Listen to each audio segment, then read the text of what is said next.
नहमदुहु व नसल्ली अला रसूलिल करीम। बिस्मिल्लाहिर्रहमानिर्रहीम। आज जो हम आपके सामने पेश करने जा रहे हैं वो ये है कि जब भी कोई दावा दायर होता है तो उस दावे में यकीनन दावा वकला के ज़रिए किया जाता है। कोई भी, क्योंकि आम आदमी के चूँकि ये बस की बात नहीं है, तो लेकिन ये मैं आपको बताऊं कि ज़रूरी भी नहीं है कि आप किसी वकील को इंगेज करें। कानूनी तौर पर हर शख्स अपना दावा खुद प्लीड कर सकता है अदालत में, लेकिन चूँकि कानून कॉम्प्लिकेटेड है और प्रोसीजर एक ख़ास प्रोसीजर होता है, इस वजह से आपको वकील करने की ज़रूरत पड़ती है। लेकिन अगर आपको मालूमात हों प्रोसीजर की, तो फिर आपके लिए अपने वकील के साथ गुफ्तगू करने में, अपना केस चलने को कि कैसा चल रहा है, क्या प्रोसीडिंग्स जो हैं वो दुरुस्त हो रही हैं, तो ये मालूमात आपके लिए मैं वहाँ पहुँचाता हूँ कि जब भी कोई दावा दायर होता है तो उस वक्त उसके बाद यानी कि प्रेजेंटेशन इन द कोर्ट दावा दायर होता है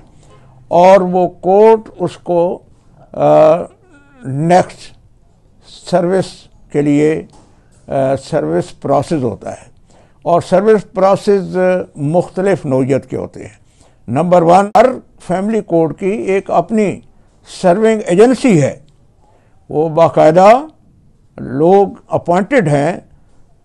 जिनको हम अपनी ज़बान में प्यादा कहते हैं। तो वो नोटिस वगैरह या सम्मन जो होते हैं वो कोर्ट इशू करती है और वो रेलिवेंट उस एजेंसी के पास वो नोटिस जाते हैं और वो दूसरे, और ये कम अज़ कम जब रिप्रेजेंट होता है दावा, प्रेजेंटेशन होती है, तो विद इन 15 डेज 15 दिन से, ये लॉ है कि 15 दिन से ज़्यादा डेट ना वक्फा दिया जाए। वो 15 दिन के अंदर अंदर वो उसको डेट फिक्स होती है। अगर डेट ज़्यादा फिक्स हो रही हो तो यकीनन अगर आपके नॉलेज में ये कानून है तो फिर आप ऑब्जेक्शन कर सकते हैं, कोर्ट से रिक्वेस्ट कर सकते हैं कि जी डेट शॉर्ट की जाए। तो यकीनन वो उसके बाद वो वहाँ से, हाँ, एक तो वो होता है, दूसरा कोरियर सर्विस के ज़रिए भेजा जाता है और बाई पोस्ट भेजा जाता है। और आम तौर पे हमारे यहाँ ये प्रोसेस जो है ये अडॉप्ट किया जाता है कि अगर वो अनसर्व्ड आ जाता है, अगर सर्विस हो गई और मुद्दा पेश हो गया तो फिर तो नो प्रॉब्लम, लेकिन अगर नहीं पेश होता तो फिर चस्पानगी का ऑर्डर होता है। वो नोटिस उस की रिहाइश के मेन दरवाजे पर वो चस्पा कर दिया जाता है। वो वही जो हमारी एजेंसी है अदालती, वो जाके काम ये करते हैं और अखबार इश्तिहार होता है। और अगर ज़रूरत पड़े तो अब चूँकि इलेक्ट्रॉनिक्स मीडिया भी आ गया है, तो अगर उस लेवल का मामला हो तो वो उसके ज़रिए भी भेजा जा सकता है, लॉ बन गया है। तो इस वजह से ये सूरत हाल जब ऐसी हो जाती है तो अगर नेक्स्ट डेट को, और ये सारे काम हो गए हैं, चस्पानगी हो गई है, अखबार इश्तिहार हो गया है और कोरियर के ज़रिए भी इतला हो गई है, प्यादे ने भी अपनी रिपोर्ट दे दी है, तो उसके बाद भी अगर मुद्दा जिस पर दावा दायर किया गया है वो नहीं पेश होता तो अदालत उसके ख़िलाफ़ यकतरफ़ा कार्रवाई करती है। वो ऑर्डर बाकायदा पास करती हैं और फिर वो मुद्दई को सुना जाता है, मुद्दाले के ख़िलाफ़ यकतरफ़ा कार्रवाई शुरू हो जाती है। लेकिन اگر وہ اگلی تاریخ پر،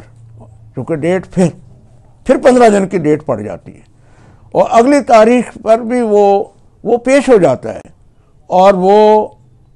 باقاعدہ وجہ بتاتا ہے کہ اسے نوٹس سمن سرو نہیں ہوئے، اور کورٹ یہ سمجھتی ہے تو وہ ایک مناسب سمجھتی ہے کہ اس کی بات درست ہے، تو وہ اس کے بعد اس کو موقع دیتی ہے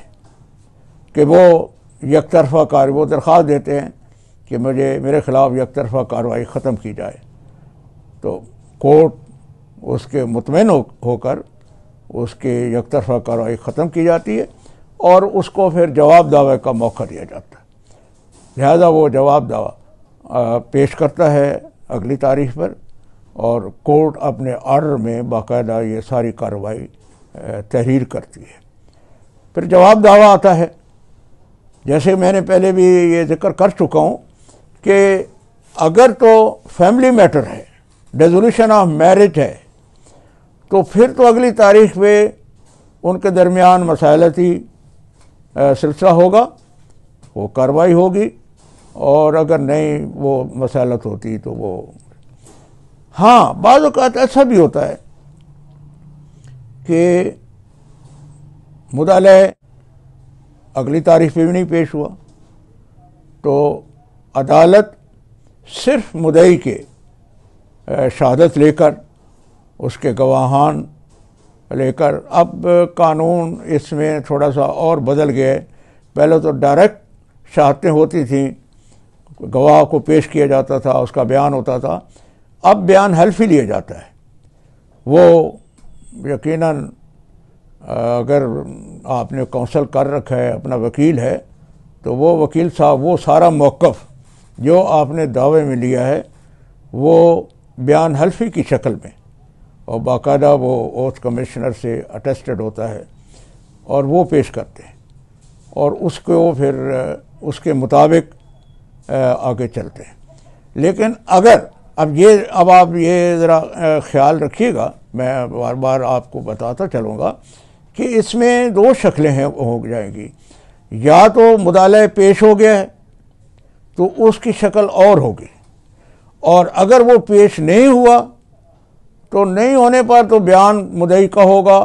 اور وہ ایکس پارٹی ڈکری ہو جائے گا، اور وہ ڈکری ایکس پارٹی ڈکری بھی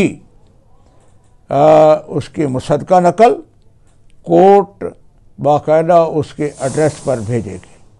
قانوناً باؤنڈ ہے، عدالت باؤنڈ ہے۔ اور اگر وہ پیش ہو گیا ہے تو پھر یقیناً پہلے ایویڈنس ہوگی مدعی کی، اور آپ کو جرح کا جو مدعا ہے، اب ظاہر ہے میرے ناظرین میں مدعی بھی ہو سکتے ہیں، مدعا بھی ہو سکتے ہیں، تو وہ اپنے مقصد کی بات کو غور سے سنیں گے کہ مدعی ہیں تو وہ صورتحال جو سے میں نے بات بتائی ہے، مدعا ہے تو وہ جواب دعویٰ دے گا، اور مدعی کے گواہان پر وہ جرح کریں گے، اور وہ جرح میں یقیناً ایسے سوال، ریلیونٹ سوال جو آپ کے کیس سے متعلقہ ہوں، کورٹ آبجیکشن بھی کر سکتی ہے اگر آپ ارریلیونٹ کوسچن کریں گے۔ بعض اوقات وکلاء بھی یہ غلطی کر جاتے ہیں اور ارریلیونٹ کوسچن ہوتے ہیں، تو آپ کا وکیل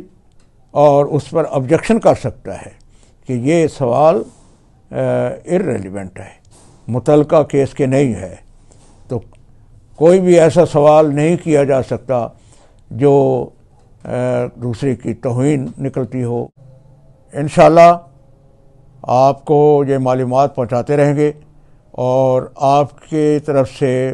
میں منتظر ہوں گا کہ آپ ہمیں اپنی آراء سے نوازتے رہیں گے۔